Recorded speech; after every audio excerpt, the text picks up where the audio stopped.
Chapter 91.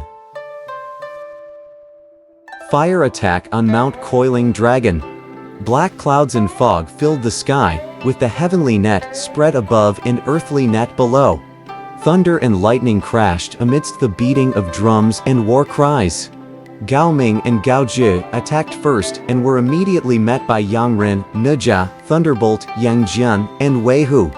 The two Jiaos was surrounded. Jiang Ziya used his staff for beating gods to smash their brains out.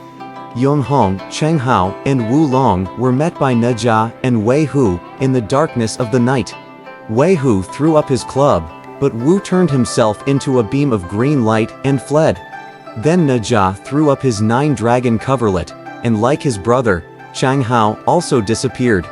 Yong Hong released a spirit from the top of his head, and just as Yang Ren was lifting his fan, this spirit, hidden by white light, raised a cudgel against him. It was too late for Yang Ren. The spirit hit him on the head and he died at once. It had not been long since he joined the Zhou forces at Chuanyu Pass. His life was already sacrificed for the dynasty. At dawn, Jiang Ziya ordered a ceasefire. He was terribly upset by the loss of Yang Ren. Yong Hong, Cheng Hao, and Wu Long are sprites in human form. Let me go to Mount Zhongnan to borrow the demon-exposing mirror so we can find out what they really are," proposed Yang Jian. With the approval of Jiang Ziya, Yang Jian left for Mount Zhongnan and before long, reached the Jade Pillar Cave. He dropped down from the sky and waited at the doorway to see Master of the Clouds. When Golden Haze Lad came out, he approached him and said, "Brother, would you please report to your master that Yang Jian is here to see him?" When he was admitted, Yang Jian bowed low and begged, "I've come to ask for your magic mirror. Our army is being held up by several sprites at Mengjing, and Jiang Ziya has ordered me here to seek your support. They are the sprites from Mount Plum. You may use the mirror to deal with them." Master of the Clouds replied. Yang Jian swiftly returned to his camp and reported what the master had said to Jiang Ziya. Yong Hong called a military conference to discuss how to defeat the Zhou army and repulse the dukes. "Commander, we must fight tomorrow to smash the enemy and prove ourselves to the dukes. We must show our strength or else our men will go soft with the waiting," said Ying Po Bai. Yong Hong was pleased to hear General Ying Po Bai's proposal. The next day, he led his army straight towards the Zhou camp. Jiang Ziya and numerous nobles rode out to meet them. When he saw Yong Hong before him, Jiang Ziya called out, "Don't you know, General, that the will of heaven favors the Zhou dynasty? How can you still resist?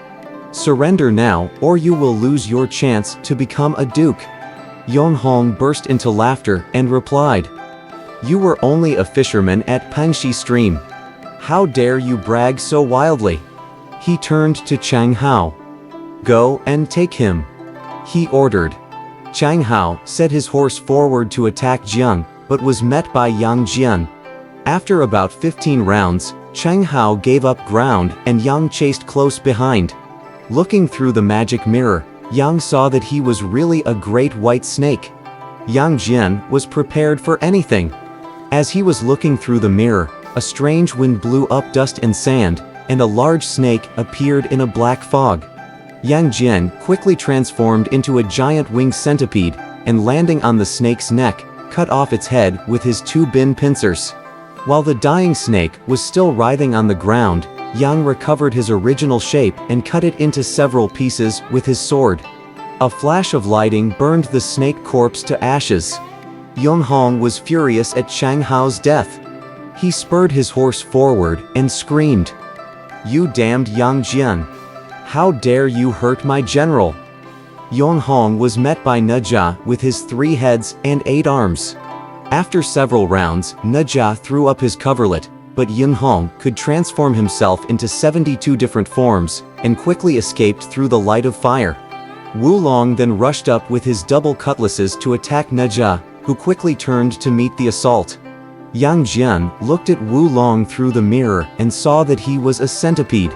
He set his horse forward to join the combat, and Wu Long ran away when he realized he couldn't fight them together. When Yang Jian took up pursuit, Wu Long raised a beam of black fog from his horse's hooves. Hidden by the thick fog, he recovered his original being, a large centipede, and turned to attack Yang Jian. But Yang quickly transformed into a big cock and pecked the centipede to pieces. Watching the scene before them, Ying Pobai, Lei Kai, and the other generals laughed and said, "The nation is certainly ill-fated to have sprites on our side. This must mean trouble. Let's go and discuss the matter with our chief." When he saw that the generals were coming to see him, Yunhong felt ashamed and said, "I had no idea Cheng Hao and Wu Long were sprites. We've been deluded all along. It's too late to dig a well now that we are thirsty. We'd better withdraw and defend the capital. The enemy troops will be slowly beaten down and defeated without an attack from us. What do you think?" The generals suggested. "You're wrong, generals. We've been ordered to defend this county. If we give it up and retreat to Jiaoge, it would just mean we must resist the bandits at our doorway. We would be bound to commit suicide if defeated. Even though Jiang Ziya has many talented generals, he's so far from his base, he must find it difficult to supply his troops. Be patient, generals, and I will smash the enemy before long." Yung Hong replied. When they left the headquarters, Lu Rinji said to Ying Chengxiu, "The whole nation is bound to be taken by the Zhou sooner or later. If our king is so dull as to appoint sprites to lead the army, it's a sure sign that this dynasty can't last long. Though we ought to be loyal to our nation, we must not die in vain here with the sprites. We should fight for Jiaoge. Let's look for a chance to leave here as soon as possible." Not long thereafter, it was reported that the food supply would last only 5 more days. Yonghong ordered his secretary to write an urgent report, and Lu Rinji moved forward and said, "I would like to deliver the report, Commander." He was immediately sent to Jiaoge for the food supplies. Several days ago, a giant had appeared in Jiaoge. He stood dozens of feet high and could push a boat or any vessel up on land with a single effort. He could devour a calf in one meal, and used a bundle of logs as his weapon. His name was Wu Wenhua.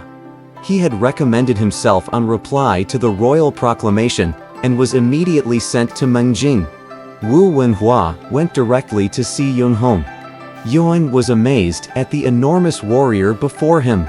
"General, you must have a plan to wipe out the Zhou army now that you are here." He addressed the giant. "I'm only raw stuff, brave but not well cultured. By order of His Majesty, I've been sent here to follow your commands and render service on your orders." Wu Wenhua replied honestly.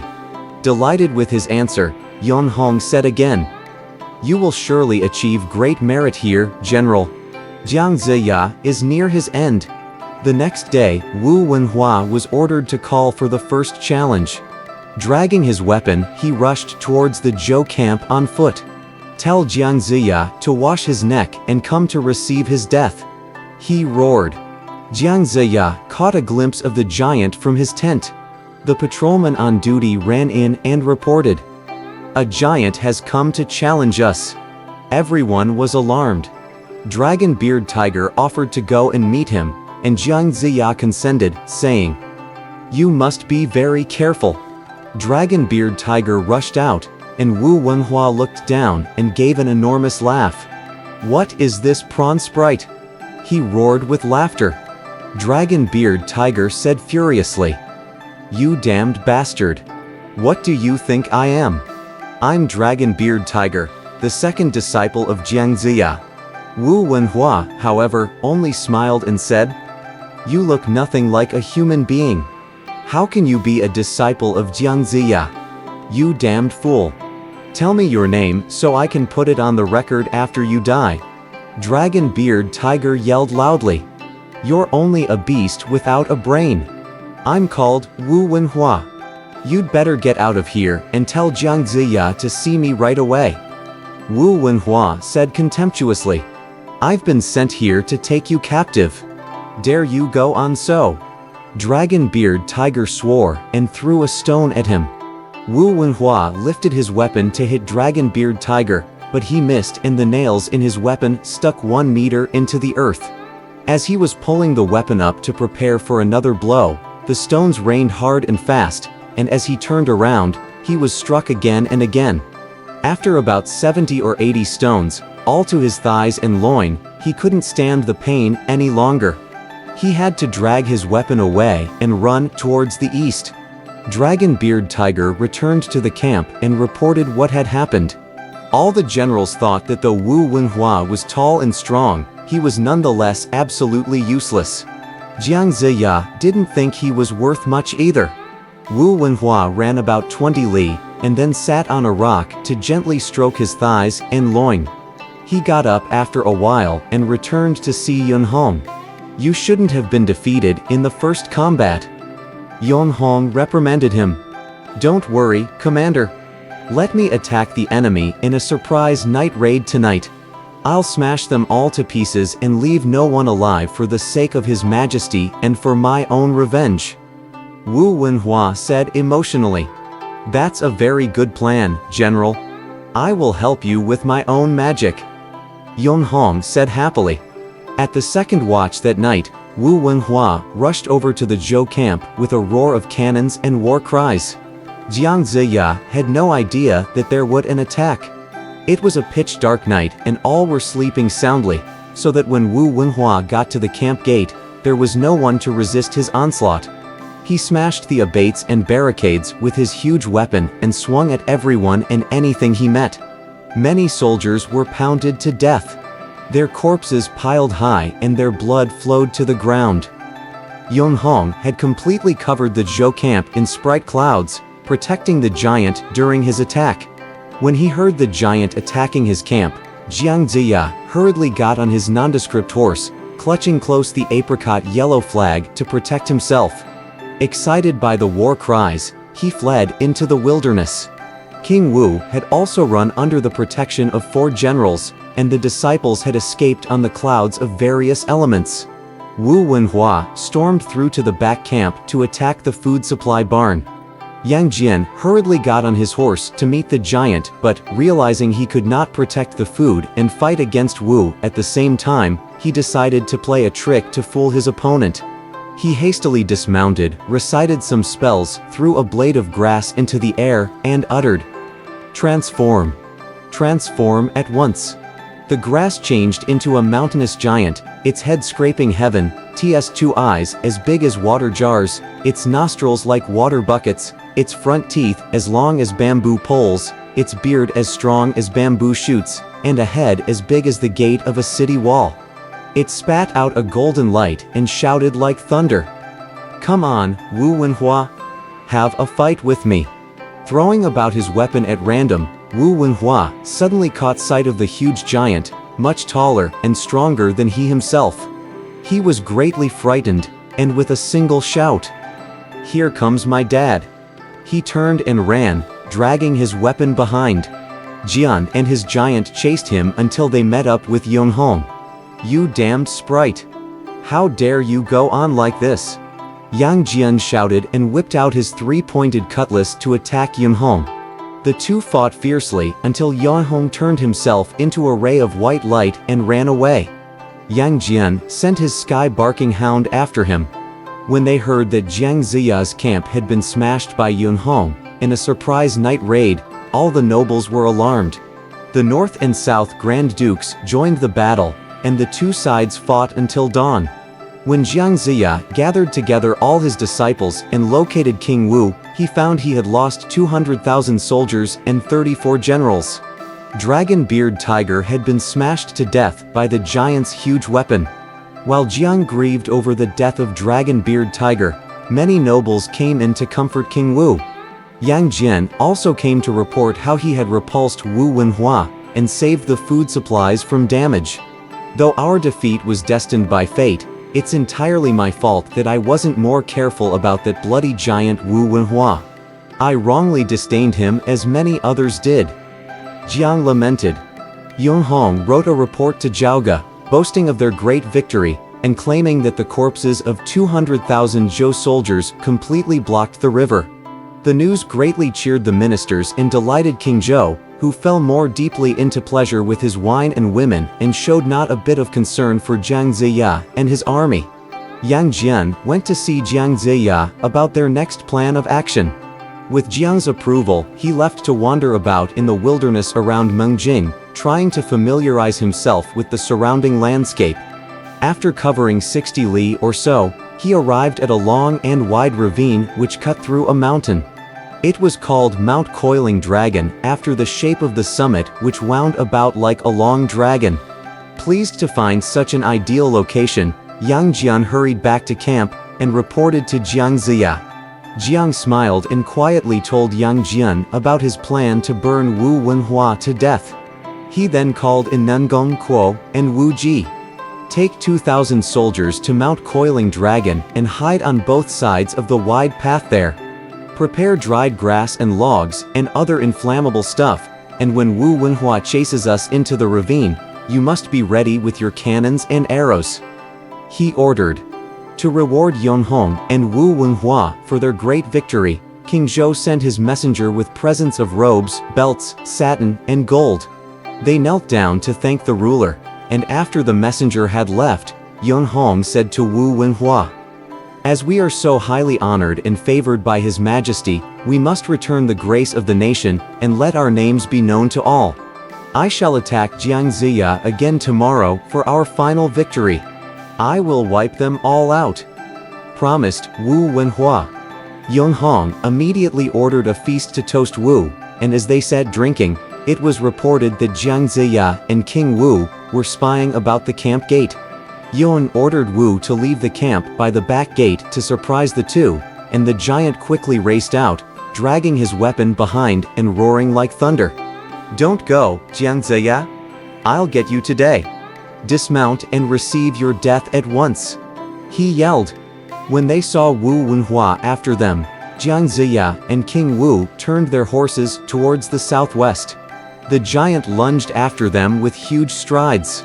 "General Wu, set us free and let us return to our native land peacefully. We dare not intrude here again. We shall remember your generosity and kindness forever." Jiang Ziya turned and begged pitifully, "How can I let this chance go by? It's a golden opportunity, Jiang Ziya." The giant answered roughly. Wu Wenhua kept up the chase for 50 or 60 li, but he could not overtake them, as he was on foot and they were on their horses. He was utterly exhausted and finally had to stop for a rest. "Dare you fight a few rounds?" Jiang Ziya incited Wu Wenhua. "You'll never get away." Wu shouted in fury and chased after them again. When Jiang Ziya and King Wu got to Mount Coiling Dragon, they plunged quickly into the ravine. Now that they're in the mountain, they're just fish in the cauldron and meat on the chopping block. Wu Wenhua thought happily, racing after them into the mountain. What became of Giant? Please read the next chapter to find out.